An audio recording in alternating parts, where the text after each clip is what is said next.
Lyon 3e, accueille Montpellier 8e. Les Gones restent sur 6 victoires consécutives, toutes compétitions confondues, dont 4 en championnat, avec la dernière en date 5-0 face à Saint-Etienne à Geoffroy Guichard. Cet après-midi, Genesio est privé de son capitaine Nabil Fekir, suspendu. Il décide d'aligner Cornet à la place de Bertrand Traoré en compagnie de Mariano et de Memphis Depay. La première situation, elle est pour les Lyonnais avec Oussem Aouar qui chipe le ballon dans les pieds de Vitorino Hilton mais ne parvient pas à cadrer sa tentative. Montpellier conserve sa défense à 5, Congré suspendu et remplacé par Mukiele.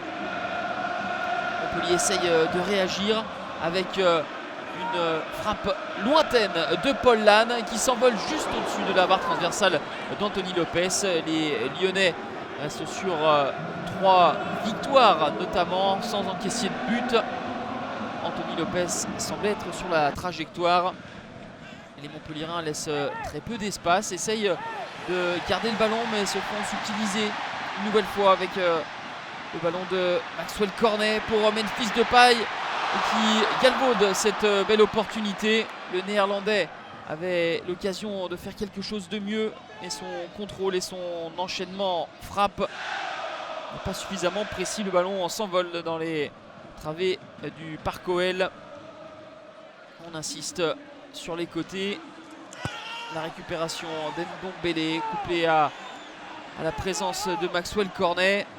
L'Ivoirien retrouve Ndombele, succession de 1-2, Maxwell Cornet qui bute sur Benjamin Lecomte.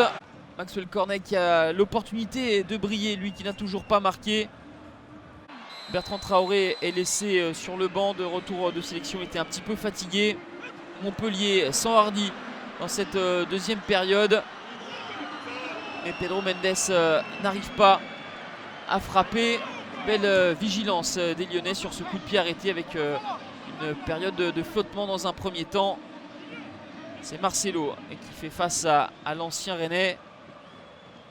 L'OL doit gagner pour revenir à 1 point de Monaco, tenu en échec à Amiens lors de cette journée. Mais les Gones, sans Fekir, sont sans inspiration, sans réelle idée ni imagination. La tentative de Cornet n'est pas assez tranchante pour mettre en danger outre mesure cette arrière-garde montpelliéraine, la meilleure défense du championnat. Bertrand Traoré va faire son apparition en fin de rencontre, mais ça ne changera rien. Les Lyonnais vont buter sur cette impeccable défense à 5, toujours aussi solide. 0-0, ce sera le score final. Pour la toute première fois en championnat, l'OL reste muet à domicile. La faute à des Montpelliérains une nouvelle fois solides contre les gros, comme ils le furent contre le PSG et Monaco.